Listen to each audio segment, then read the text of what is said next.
Pasal baru kitab rahasia-rahasia solat dan perkara-perkara penting yang berkaitan dengannya. Kata beliau, solat adalah tiang agama dan merupakan ketaatan yang utama. Terdapat hadis-hadis yang banyak yang masyhur tentang keutamaan solat. Jadi beliau tidak bahas itu. Keutamaan solat 5 waktu, keutamaan ke masjid, itu beliau tidak bahas. Kenapa? Itu bukan itu yang beliau ingin sentuh. Itu sudah dibahas di umumnya buku-buku hadis dan buku fikih. Beliau ingin sentuh keutamaan khusyuk. Ya, bagaimana solat itu bisa punya makna, bukan hanya gerakan saja. Kata beliau, di antara adab terbaik dalam solat adalah khusyuk itu sendiri. Konsentrasi. Diriwayatkan dari Utsman bin Affan radhiyallahu anhu dari Nabi SAW bahwasanya beliau bersabda, "Ma min imri'in muslimin tahduruhu salatun maktubah fayuhsinu wudu'aha wa khusyu'aha wa ruku'aha illa kanat lahu kaffaratan lima qablaha min ad-dunub ma lam yu'ti kabira wa dhalika ad-dahra kullah." Tidaklah seorang muslim yang mendapatkan waktu sholat fardu, kayak tadi misalnya kita maghrib, insya Allah sebentar lagi isya, lalu dia membaguskan wudunya. Di sini makna membaguskan wudu adalah menyempurnakannya, tidak tergesa-gesa, pelan-pelan wudu itu. Dinikmati semua gerakannya, dipastikan semua tubuh terkena, termasuk sunnah Nabi menyelat-nyelat di antara jari, supaya semuanya kena gitu. Khusyuk, ya, konsentrasi, dan rukuknya. Kecuali ia merupakan sholatnya itu pelebur baginya bagi dosa-dosa sebelumnya selama dosa besar tidak dilakukan, dan hal itu berlaku sepanjang masa. Hadis ini riwayat Muslim nomor 228. Juga dari Utsman radhiyallahu anhu dari Nabi SAW bahwasanya beliau bersabda, "Man shalla raka'ataini la yuhadditsu fihi ma nafsahu ghufira lahu ma taqaddama min dhanbi." Barang siapa yang sholat 2 rakaat sunnah atau wajib, di mana dia tidak berbicara kepada dirinya, dalam kurung dalam hatinya, di dalamnya. Kan biasanya bisikan dari hati, sehingga akhirnya kita ikutin bisikan itu. Mengingat pekerjaan, mengingat kunci hilang, mengingat untung, mengingat rugi, mengingat masalah. Syaitan nunggu-nunggang itu. Kata Nabi SAW, barang siapa yang sholat 2 rakaat, di mana dia tidak berbicara dengan dirinya. Dia tidak hiraukan, tetap konsentrasi baca-bacaannya sholat. Maka dosa-dosanya yang telah berlalu diampuni. Khusyuk dalam sholat, konsentrasi. Nanti akan dijelaskan tentu kiat-kiatnya habis ini ya. Hadis ini diriwayatkan Bukhari nomor 159, Muslim 226, Abu Daud 106. Ketika Abdullah bin Zubair radhiyallahu anhu, sahabat Nabi yang mulia, sholat, kata beliau, maka beliau seperti tonggak pohon karena khusyuknya. Dia sujud, lalu burung-burung hinggap di punggungnya karena menyangkanya pondasi dinding. Maksudnya karena lamanya sujud, tidak bergerak-bergerak sampai burung kira dia itu batu. Karena menyangkanya pondasi dinding. Suatu hari beliau sholat di Hijr Ismail. Nah, sudah kita tahu tentunya di Hijr Ismail adalah salah satu sudut ya, yang melengket di Ka'bah, dekat dengan Ka'bah, atau bagian dari Ka'bah sebenarnya. Lalu batu terlontar di depannya. Ada batu besar jatuh di depannya. Dan sempat menyeret sebagian bajunya. Maksudnya kena badannya dan bajunya sempat ketarik dengan baju itu. Tapi beliau sedikit pun tidak bergeming. Maimun bin Mihran rahimahullah berkata, aku tidak pernah melihat Muslim bin Yasar menengok dalam sholatnya sekalipun. Suatu ketika salah satu sudut masjid roboh. Orang-orang pasar pada panik. Namun dia tetap dalam sholat di masjid sama sekali tidak menengok. Jadi kadang ada syaitan menggoda kita untuk menengok ke sana, menengok ke sini, melihat sebuah benda segala macam. Ini kata Nabi SAW dalam sebuah hadis sahih, menengoknya orang dalam sholat seketika langsung balik lagi kepada sholatnya, itu adalah curian syaitan yang akan mengurangi pahalanya. Bila Ali bin Al-Husain berwudu, maka wajahnya pucat. Maka beliau ditanya, mengapa anda selalu pucat begitu saat berwudu? Maka beliau menjawab, tahukah kalian di depan siapa aku hendak berdiri atau sholat? Sebagian salafus saleh teman-teman saya tambahkan dalam riwayat-riwayat seperti ini, itu kalau mereka sholat, datang kumbang atau lebah, menyengat dahinya berdarah-darah, mereka tidak berhenti sholatnya. Seperti batang pohon yang kokoh. Tidak ada yang bisa ganggu, kan dalam sholat sudah selesai. Mereka betul-betul tahu kalau sholat itu sangat erat hubungannya dengan dia berhadapan dengan raja yang sebenarnya. Sebagian mereka kebakaran sekitar rumahnya, nggak bergerak, sampai hangus semua rumah di sekitarnya, ditemukan oleh masyarakat setempat karena malam hari terbakar, besok pagi dia masih ada sama sejadahnya. Lalu ditanya, kenapa kau tidak melarikan diri semalam? Ya. Untungnya Allah selamatkan, semua terbakar kecuali dia sama sejadahnya. Dia mengatakan pada saat saya lagi sholat, saya dengar panggilan kalian. Tetapi saya tiba-tiba mengingat panasnya neraka, maka saya lebih konsentrasi dalam sholat saya supaya Allah selamatkan dari neraka. Dan terbukti Allah selamatkan, tidak terbakar. Ada subjudul yang lain, syarat-syarat batiniyah dari amal-amal hati. Ketahuilah bahwa sholat mempunyai rukun-rukun, wajib-wajib dan sunnah-sunnah. Tetapi yang penting adalah ruhnya. Ruhnya sholat adalah niat, ikhlas, khusyuk dan kehadiran hati. Jadi memang sholat punya syarat-syarat, masuk waktu, hadap kiblat, pakai tutup aurat, seterusnya lah ya. Safnya rapi, itu iya. Tetapi ruh yang sebenarnya adalah niatnya dalam hati ikhlas atau tidak, khusyuk dan kehadiran hati. Salat mengandung zikir-zikir, munajat dan perbuatan-perbuatan. Tanpa kehadiran hati, maksud dari zikir dan munajat tidak terwujud. Kalau kita tidak hadirkan hati kita pada saat mau salat, memang niat, konsentrasi, mirip begini. Kalau teman-teman lagi bicara sama seseorang, dan orang itu kita anggap penting, sehingga kita tidak mau kelewatan apa yang dia omongkan, tentu kita akan hadirkan semua anggota tubuh kita. Kita melihat ke arahnya, telinga kita hadirkan, hati kita juga hadirkan supaya mencerna. Sehingga pada saat dia bicara yang gembira kita terpengaruh, dia bicara yang sedih kita juga terpengaruh. Itu kurang lebih namanya kehadiran hati. Ya. Banyak orang tidak pakai potensi dalam dirinya ini di dalam sholatnya. Makanya disentuh oleh beliau. Beliau mengatakan tanpa kehadiran hati, maksud dari zikir dan munajat dengan baca Alhamdulillahi Rabbil Alamin, misalnya Subhana Rabbiyal Azim, ya. Sami Allahu liman hamida, Rabbi gfirli warhamni wajburni wa'afini warzuqni dan seterusnya sampai Assalamualaikum warahmatullah. Ini ada maksudnya kenapa kita disuruh baca. Harusnya itu diikuti dengan kehadiran hati supaya tujuannya tercapai. Karena bila kata-kata bukan merupakan ungkapan dari dalam jiwa, maka ia ibarat ucapan orang mabuk. Dia bicara tapi dia nggak ngerti apa. Ia juga tidak mewujudkan maksud dari perbuatan. Karena bila maksud dari berdiri adalah khidmat, kita berdiri menghadap Allah seperti kita sedang berdiri di depan seorang raja misalnya. Tujuannya berdiri adalah khidmat, maksudnya tenang dan konsentrasi apa yang dia mau sampaikan atau apa yang akan dia terima. Jadi seperti orang kalau mau lagi dilantik, ya, bagaimana dia begitu khidmatnya berdiri, siap untuk menerima apapun sumpahkah atau apa saja, itu namanya berkhidmat. Tujuan berdiri sholat itu khidmat. Maksud ruku dan sujud adalah pengagungan dan kerendahan. Kenapa kita ruku? Kenapa kita sujud? Ya, ruku itu berarti kita tundukkan kepala kita. Kita sudah tahu kan kalau hormati orang kita kadang tundukin kepala ya. Bagaimana kalau kita ruku sampai rata antara punggung kita dengan kepala? Untuk apa ini? Ini merendahkan diri. Begitu juga dengan sujud, meletakkan dahi kita di tanah. Ya, tempat yang Allah kasih bagian atas ini ditaruh di tanah. Maka ini bentuk kerendahan dan juga pengagungan. Lalu hati tidak hadir, maka maksudnya tidak terwujud. Bila sebuah perbuatan menyimpang dari maksudnya, maka ia hanya sekedar tongkrongan yang tidak berarti. Allah berfirman dalam surah Al-Hajj ayat 37. A'udzu billahi minasyaitonir rajim. La yanalallahu luhumuha wala dima'uha walakin yanalut taqwa minkum. Daging-daging unta dan darahnya itu sekali-kali tidak dapat mencapai keridhaan Allah. Tetapi ketakwaan dari kamulah yang dapat mencapainya. Biar kau berkurban dengan unta 1000 ekor, kambing 1000 ekor, sapi 1000 ekor, tidak ada manfaatnya kalau kau tidak hadirkan hatimu ikhlas karena Allah. Kalau kau cuma sekedar nyumbang 1 ekor, tapi penuh dengan keikhlasan, jauh lebih besar pahalanya. Karena itu yang dijadikan sebagai perintah Allah Subhanahu Wa Taala.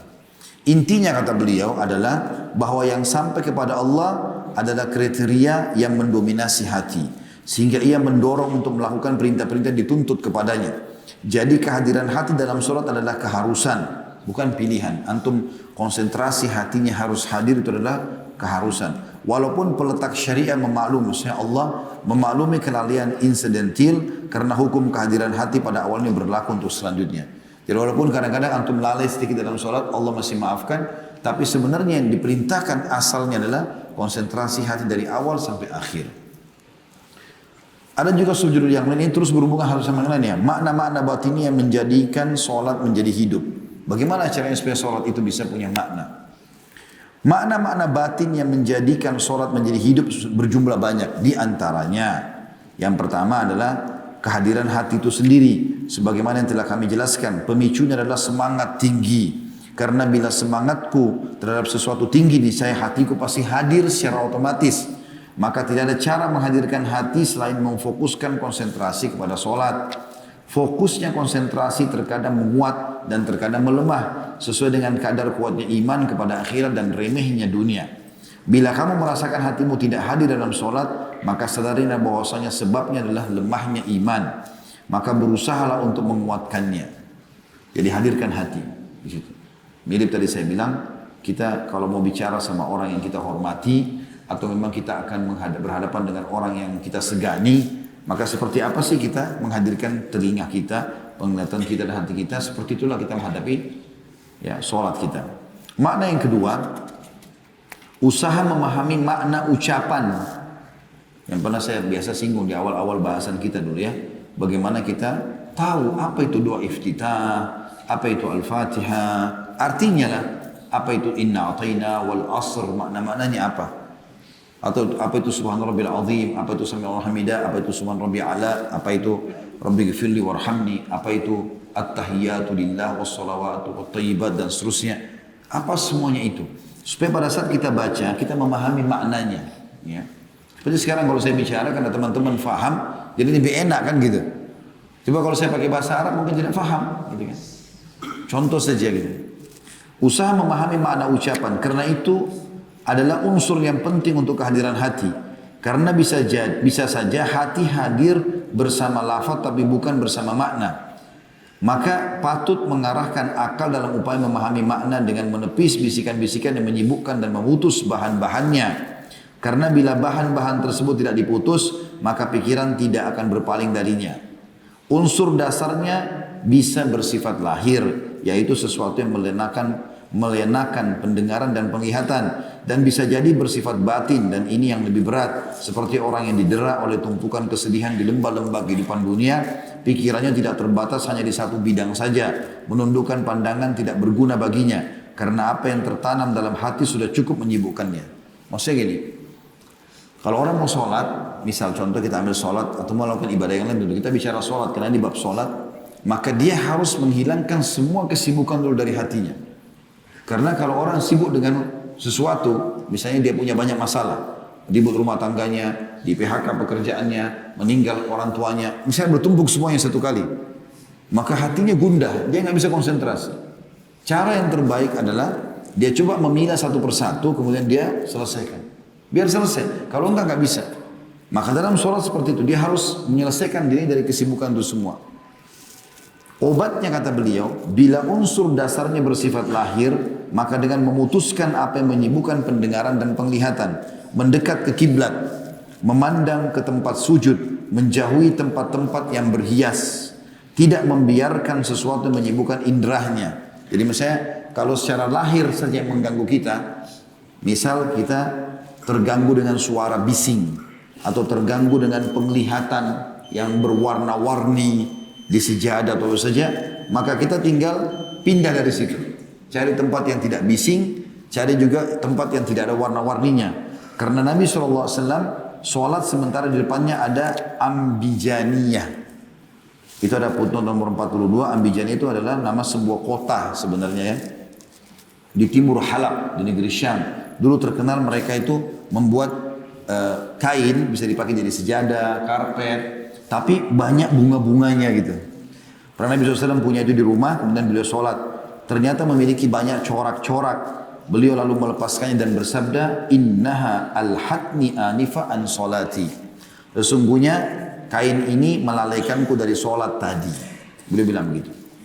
Bila unsur dasarnya adalah bersifat batin di dalam hati. Tadi kan kalau yang zahir ya, kita lihat warna-warni, dengar suara bising, maka caranya kita hilangkan semua itu, pindah ke tempat yang lain supaya tidak terganggu.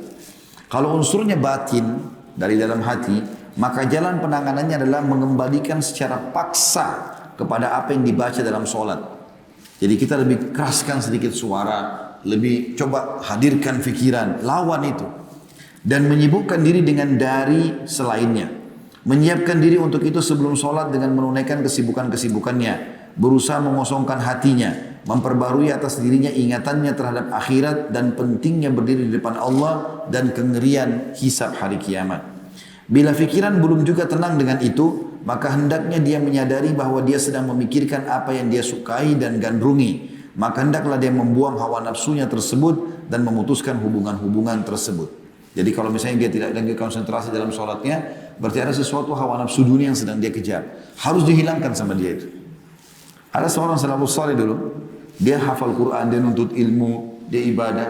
Satu waktu dia beli seorang budak wanita di pasar. Waktu itu masih ada hamba sahaya, dia beli. Budak ini rupanya lincah, baik, dan orangnya cantik, lewat di depannya. Sempat menyibukkan dia. Sepintas jalan itu menyibukkan. Akhirnya membuat dia tidak bisa konsentrasi lagi. Dia menulis, dia lebih antara lihat buku, lihat tulisannya atau dilihat perempuan itu. Maka dia bilang sama orang di rumahnya, bawa orang ini jual kembali di pasar. Karena dia beli tadi di pasar. Maka wanita itu mengatakan, kira-kira apa salahku? Aku buat apa, kenapa harus dijual gitu? Kata si pemilik rumahnya, kau tidak bersalah. Tapi kehadiranmu telah membuatku sibuk tidak lagi mau menuntut ilmu. Sudah selesai. Jadi dia memutus itu. Apa yang membuat dia tidak bisa mengadakan sholat diputuskan sama dia. Kalau tadi beliau sarankan di sini, kalau ada kesibukan dunia selesaikan dulu. Dan usahakan selesai. Kita tahu duhur masuk jam 12, sebelumnya kita sudah selesaikan urusan itu. Ketahuilah kata beliau, bila penyakit sudah bercokol dengan kuat, kalau seandainya sudah sangat kuat pengaruhnya urusan itu, urusan dunia itu, maka yang berguna melawannya hanyalah obat yang kuat pula. Kalau sudah terlalu kuat pengaruh dalam jiwa, sehingga kita tidak konsentrasi lagi sholat, selalu ingat laba keuntungannya, atau rugi usahanya, atau ributnya dengan keluarganya, atau segala macam. Maka butuh obat yang kuat. Bila penyakit kuat kata beliau, maka ia akan menarik orang yang sholat, dan orang yang sholat juga berusaha menariknya, sehingga terjadi tarik-menarik sampai selesai sholat. Perumpamaan hal ini adalah seperti seorang laki-laki yang berteduh di bawah pohon, hendak menenangkan fikirannya. Namun kicauan burung-burung di dahannya mengacaukannya. Sementara tangannya memegang sebilah kayu untuk mengusirnya. Pikirannya belum tenang dan burung-burung itu sudah kembali sehingga mereka menyibukkannya. Jadi kalau seandainya orang tidak konsentrasi sholat, menurut ibarat dari Ibnu Qudamah rahimahullah, seperti orang yang duduk di bawah sebuah pohon, dia mau tenangkan pikirannya. Kalau kita masuk masjid mau tenangkan gitu. Tapi masih ada kicauan burung, masih ribut burung-burung. Dia punya kayu, diusirlah burung-burung itu. Seperti orang kalau sholat dia cuma berusaha saja untuk supaya dia tidak terganggu dengan itu. Tapi begitu dia usir, begitu dia turunkan kayunya, burungnya bisa kembali, ribut lagi. Menurut beliau solusinya adalah beliau mengatakan di sini. Karena setelah mengusir burung-burung, fikirannya belum tenang dan burung itu sudah kembali, sehingga kembali atau mereka menyibukkannya lagi. Seseorang berkata kepadanya, apa yang terjadi padamu tidak akan pernah terputus. Bila kau ingin bebas, tebanglah pohon itu. Hilangkan itu yang mengganggumu. Supaya kau tidak lagi punya masalah itu. Masalah ribanya, masalah perzinahannya, hawa nafsunya ini. Hilangkan sudah, lawan. Supaya bisa kau dapatkan itu, uhusyuan. Demikian juga pohon hawa nafsu. Bila ia sudah membumbung tinggi dan dahan-dahannya bercabang, maka fikiran-fikiran akan tertuju kepadanya seperti burung-burung yang tertarik kepada pohon dan lalat kepada tempat kotor. Akibatnya umur yang berharga habis hanya untuk mengusir apa yang tidak bisa terusir. Dan sebab hawa nafsu yang menghadirkan semua pikiran-pikiran ini adalah cinta kepada dunia. Seseorang bertanya kepada Amr bin Abdul Qais, ini orang sangat terkenal ibadahnya. Kalau sholat khusyuk luar biasa itu. Ditanya, apakah jiwamu membisikimu dengan perkara dunia kepadamu dalam sholat? Padahal kau lagi sholat, kau pernah terganggu enggak? Dia mengatakan, ujung anak panah berkelebatan menusukku, anak panah banyak menusukku, adalah lebih aku sukai daripada aku menemukan hal itu. Maksudnya dia tidak pernah rasakan itu. Dia kalau sudah sholat, udah antara dia sama Allah. Mau ada binatang buas, mau ada musuh akan membunuh dia, mau jatuh batu besar, mau tabrakan, mau gempa bumi, sholat. Gak ada urusannya. Gak ada yang bisa memberhentikan dia dari sholatnya. Seperti itu. Ketahuilah bahwa memutuskan cinta dunia dari hati adalah sesuatu yang sulit. Lenyapnya ia secara total adalah terasa sayang. Maka hendaknya usaha diarahkan kepada apa yang memungkinkan darinya. Dan yang memberikan pertolongan dan taufik hanyalah Allah subhanahu wa ta'ala semata. Habis ini kita azannya. Saya baca dulu makna ketiga. Mengagungkan Allah dan merasakan wibawahnya. Makna yang ketiga.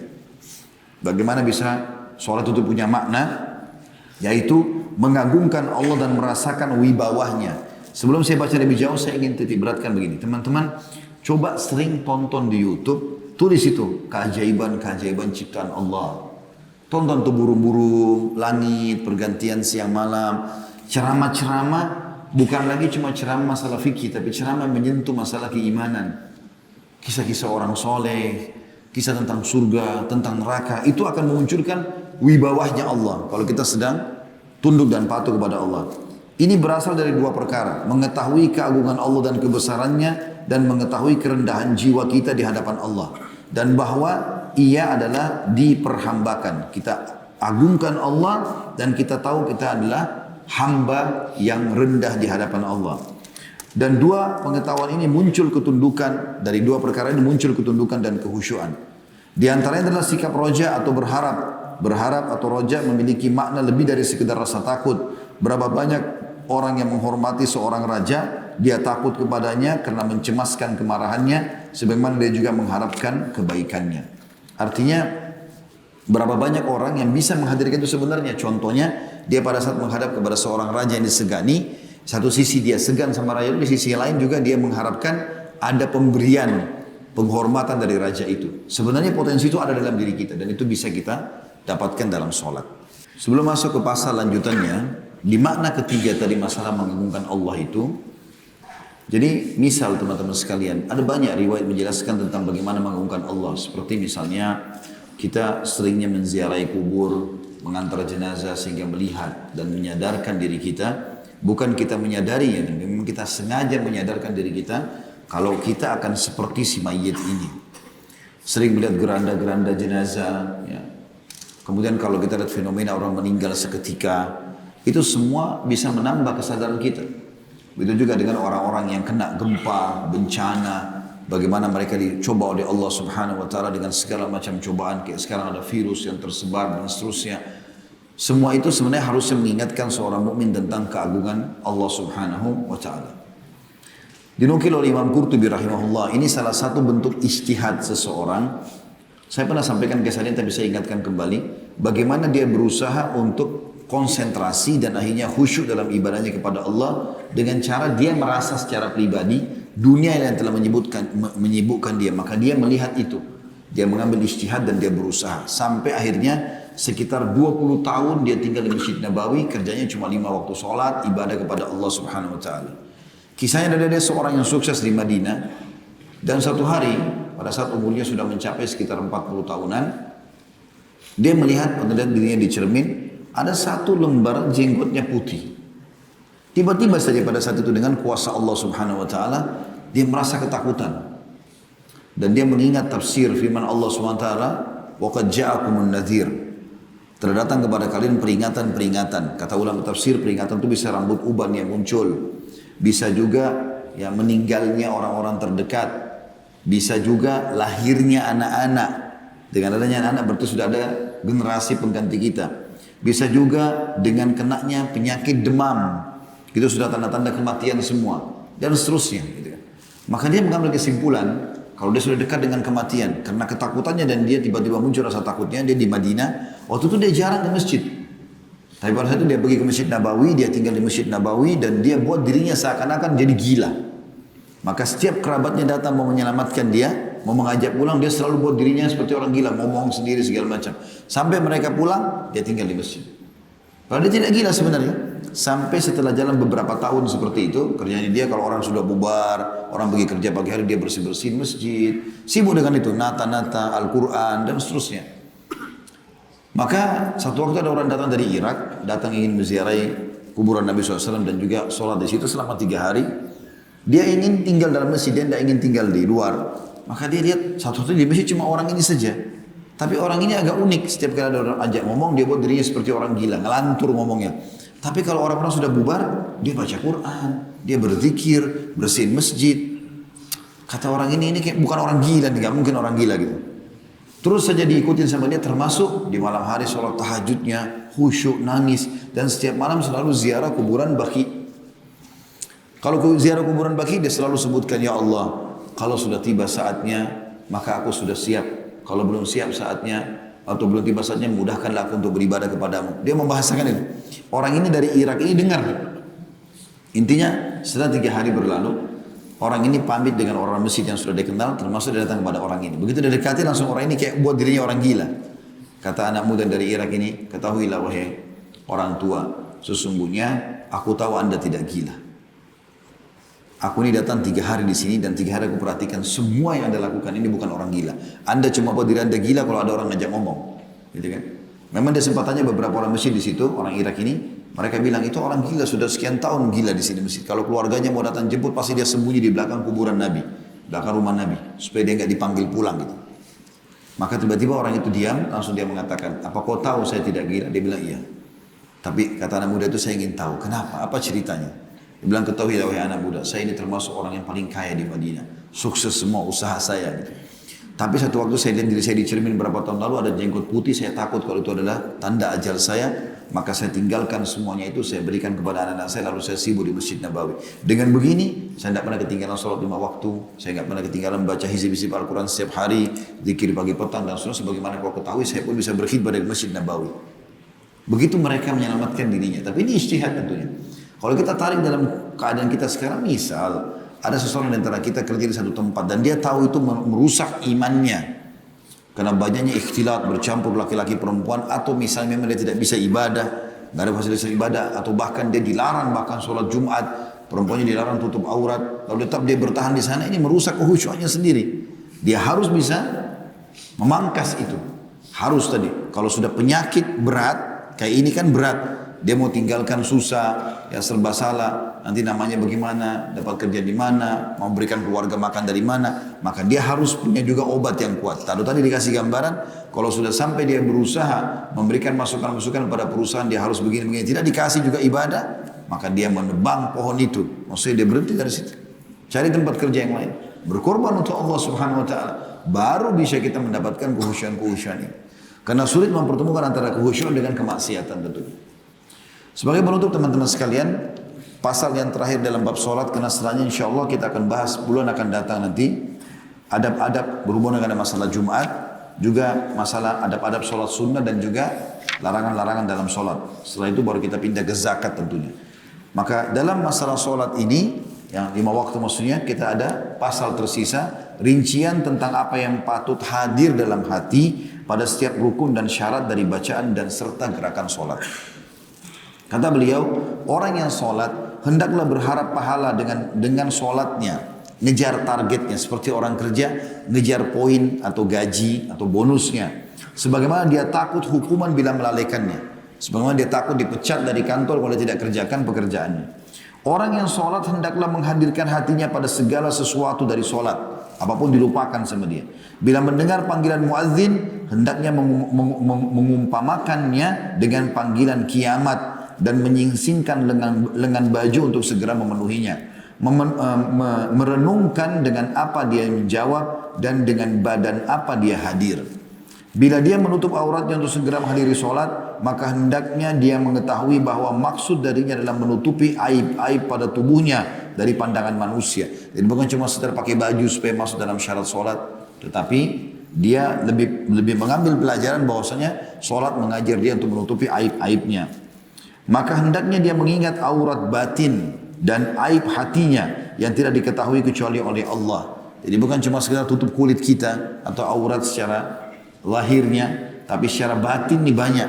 Apa yang jadi masalah dalam hati kita, dalam pikiran kita, itu harus dibersihkan kata beliau. Maka hendaklah dia mengingat aurat batin dan aib hatinya yang tidak diketahui kecuali oleh Allah, dan tidak ada yang bisa menutupinya dari Allah. Dan bahwa yang akan melebur aib-aib batin adalah penyesalan, rasa malu dan rasa takut. Bila menghadap kiblat, maka dia telah memalingkan wajahnya dari segala arah menuju arah Baitullah. Maka hendaklah, maksudnya Ka'bah, maka hendaklah seseorang menyadari bahwa memalingkan hatinya kepada Allah adalah lebih patut dari itu. Nanti kalau sekarang teman-teman sholat kayak kita sebentar, semua kita pasti hadap kiblat, gak mungkin kita melawan arah kiblat. Karena kita tahu kalau kita sholat lawan arah kiblat tidak akan diterima, kan gitu.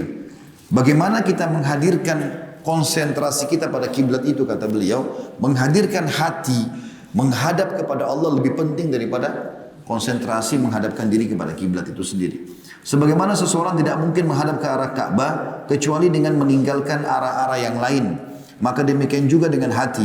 Ia tidak menghadap kepada Allah kecuali dengan meninggalkan selain Allah. Bila engkau bertakbir, Allahu Akbar, wahai orang yang salat, maka hatimu jangan mendustakan lidahmu, kecuali bila dalam hatimu terdapat sesuatu yang lebih besar daripada Allah. Maka saat itu kamu berdusta. Maka berhati-hatilah, jangan sampai hawa nafsumu lebih besar dengan bukti bahwa kamu lebih mementingkan menurutinya di atas ketaatan kepada Allah.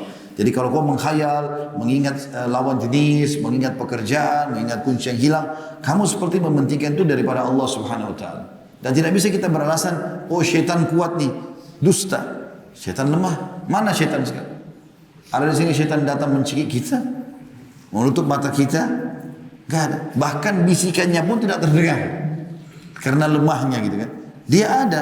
Tapi dia tidak bisa menguasai manusia sebenarnya. Asal manusia itu bisa melawannya dan konsentrasi. Bila kamu membaca ta'awudz, a'udzubillahi minasyaitonirrajim, maka sadarilah bahwa isti'adzah adalah berlindung kepada Allah. Bila kamu tidak berlindung dengan hatimu, maka ucapanmu itu akan sia-sia. Maka berusahalah memahami makna apa yang kamu baca. Hadirkan hatimu dengan penuh pemahaman tentang firman Allah. Alhamdulillahi Rabbil Alamin. Al-Fatihah ayat 2. Segala puji bagi Allah Tuhan semesta alam. Resapilah kelembutan Allah pada firman-Nya Ar-Rahmanir Rahim. Al-Fatihah ayat 3. Maha pemurah lagi maha penyayang.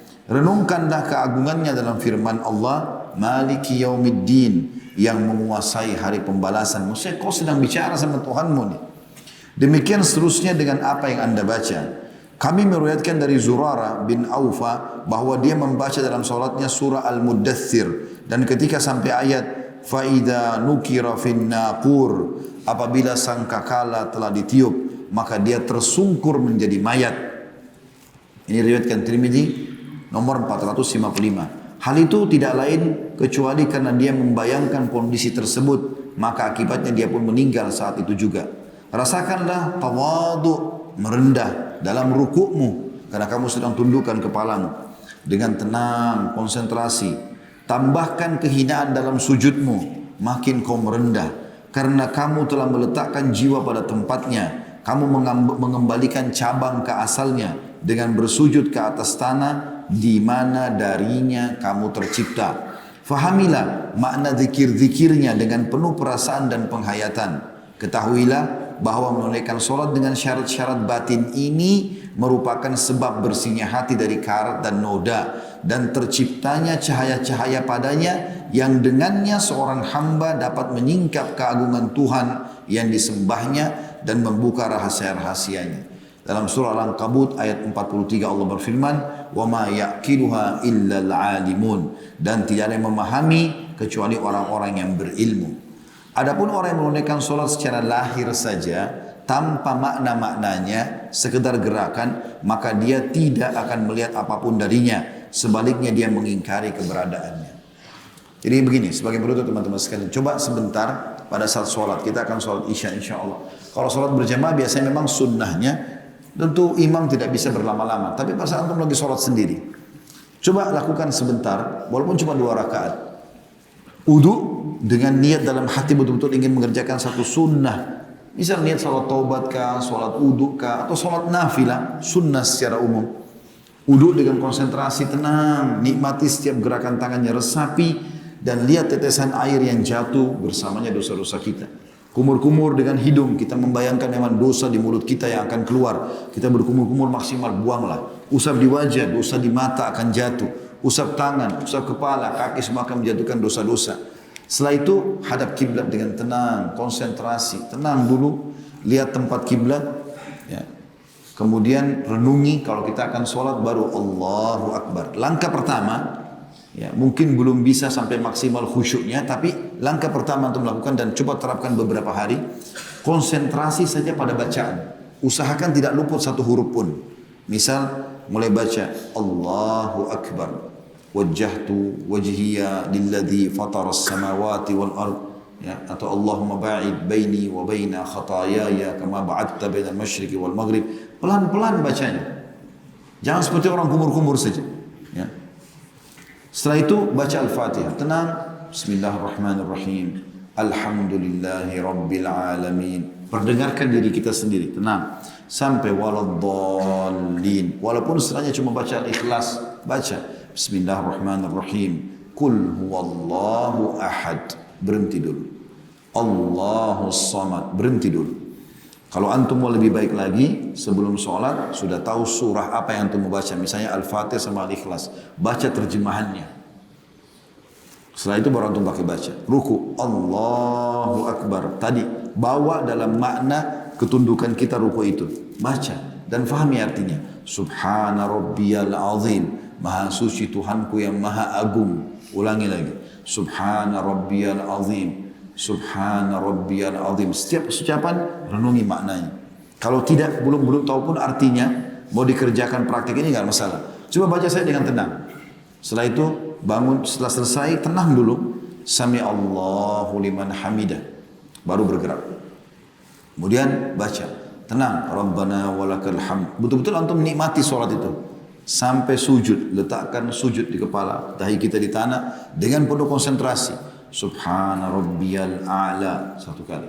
Subhana Rabbiyal A'la. Dua kali. Subhana Rabbiyal A'la. Ini saya pilih bacaan yang paling pendek ya.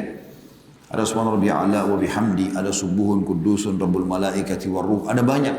Makin antum nanti lakukan ini dan antum coba tambah bacaan-bacaan rukun sujud, nanti terus merenungi maknanya, makin khusyuk makin bertambah tentunya.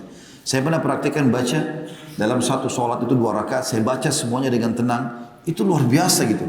Ada kenikmatan yang tidak bisa digambarkan, apalagi dengan memahami maknanya ya. Dengan 7 bacaan ruku, 7 bacaan sujud, ya 6 bacaan i'tidal, ada macam-macam bacaannya. Semua itu ada tentunya. Ya. Kemudian setelah bangun, duduk dengan tenang, Rabbi ghafirli, warhamni, wajburni, wa'afini, warzuqni, warfa'ni. Ini banyak lafadznya, ini diantara itu yang saya baca. Kemudian sujud lagi dengan tenang. Intinya seperti itu rakaat kedua, lalu tahiyat. Duduk dengan tenang, baru at-tahiyatu lillah, wassalawat, wattayyibat. Terus dibaca dengan tenang sampai selesai. Kalau yang itu berhasil lakukan, antum sudah masuk ke tahap pertama kehusyuan itu. Itu saya dulu dijaga. Mau lebih tinggi, tadi saya bilang pahami maknanya. Mau lebih tinggi lagi nanti, tambah jenis-jenis bacaan dalam sholat itu ragam yang Nabi SAW ajarkan. Dengan memahami maknanya. Kalau antum bisa jaga itu, akan terasa konsentrasi yang luar biasa. Dan sampai pada tingkat nanti seperti yang digambarkan oleh Ibnu Qudamah rahimahullah, kita sholat betul-betul sudah tidak terasa apa-apapun di sebelah kita. Ya, sebagian ulama salaf dinukil, kalau mereka lagi sholat walaupun di hutan yang lebat, maka gelap itu seperti terang benderang, ya, rumput yang dan banyak binatang buas itu seperti karpet yang mewah, dan mereka dengan tenang, konsentrasi menikmati sholatnya. Sebagai penutup, pernah ternukil seorang sahabat Nabi lagi berjaga pasukan malam hari, kemudian dipanah dadahnya oleh seorang musuh. Lalu dia tidak bergerak sama sekali, padahal anak panah ini bukan semut atau nyamuk yang menggigit. Setelah itu musuh melemparkan lagi anak panah yang kedua, kena di titik sebelahnya, sobek lagi, berdarah lagi, tidak bergerak. Sampai terkumpul 7 atau 8 anak panah. Udah berat dia rasa, maka dia pun ruku. Waktu dia ruku, musuh lari. Baru tahu kalau ini manusia, dan tidak mungkin ada manusia bisa bertahan seperti ini. Luar biasa dia khusyuk dalam sholatnya.